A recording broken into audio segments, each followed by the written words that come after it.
Over the 3 decades it has belched toxic gases and churned out lava. Hawaii's Kilauea volcano has been a menace to the area that surrounds it.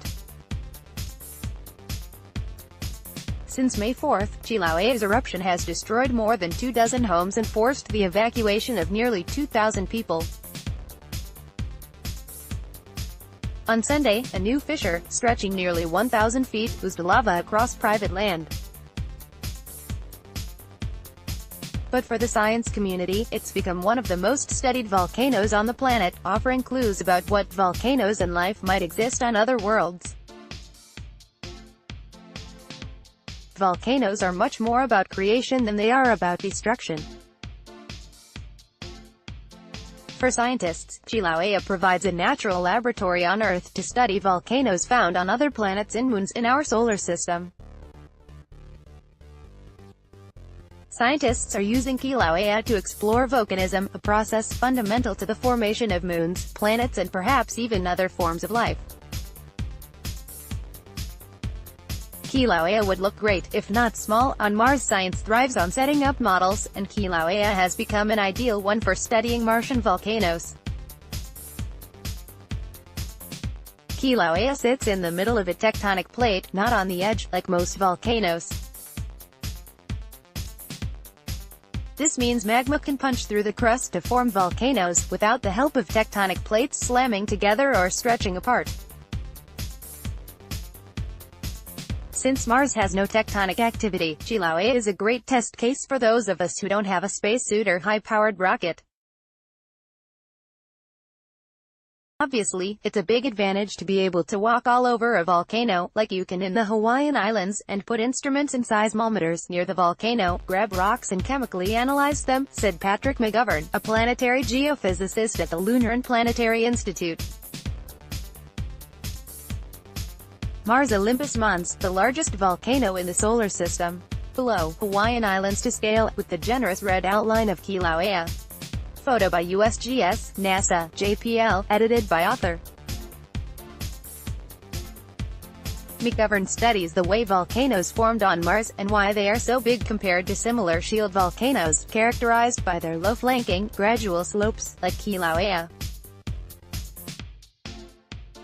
McGovern said it is easier to map the slopes of Martian volcanoes compared to Kilauea because there are no oceans on Mars to obstruct your view.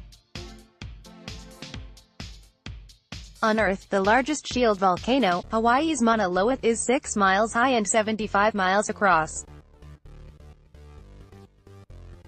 Martian volcanoes, by comparison, are much larger. Olympus Mons is 16 miles tall and 374 miles across. Based on analysis of Mars' surface, 3 key factors have allowed volcanoes there to grow so large. The red planet has less gravity, no tectonic movement and longer volcanic eruptions when compared to Earth. But many questions remain. What keeps the Martian lava from continuously piling up and forming steep volcanoes? Why do Martian volcanoes look like Kilauea even though they exist in such a different environment? There's something at the base of Hawaii that's allowing Kilauea to slip, McGovern said, like a layer of clay in the surrounding seafloor. This layer of clay could create lubrication that allows Kilauea to spread and keeps its slopes so gentle. McGovern concedes the exact mechanics and the presence of a clay layer around Kilauea are under debate, but clay has been found in Martian soil, which suggests that similar processes likely occur on both planets. It's like a game of ping pong, said Tracy K. P. Gregg, a planetary volcanologist at the University of Buffalo. We learn something on Earth and we hit it over to Mars and say, okay, does it work on Mars? Then we hit it back to Earth and ask, does it work still, ET? Volcanoes. The study of extraterrestrial volcanism really started when people observed the moon, just with telescopes, said Rosalie Lopez, a senior research scientist and manager for planetary science at NASA's Jet Propulsion Laboratory.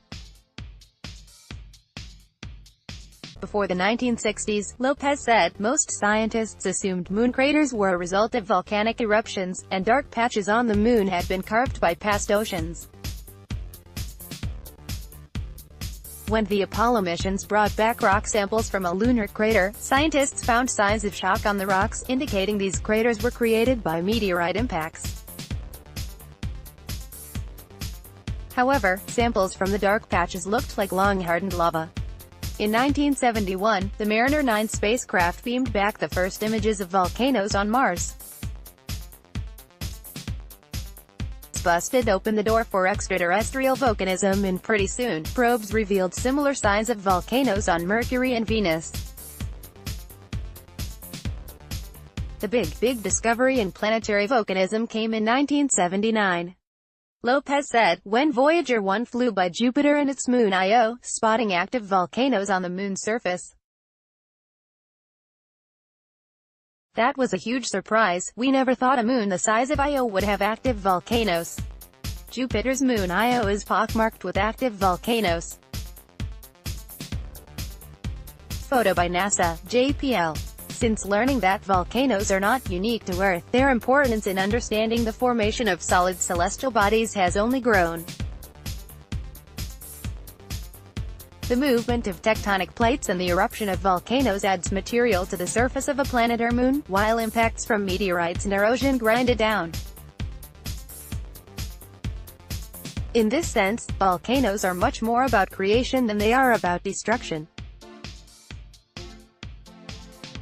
Volcanoes could also be key players in the creation of life here on Earth, and possibly beyond.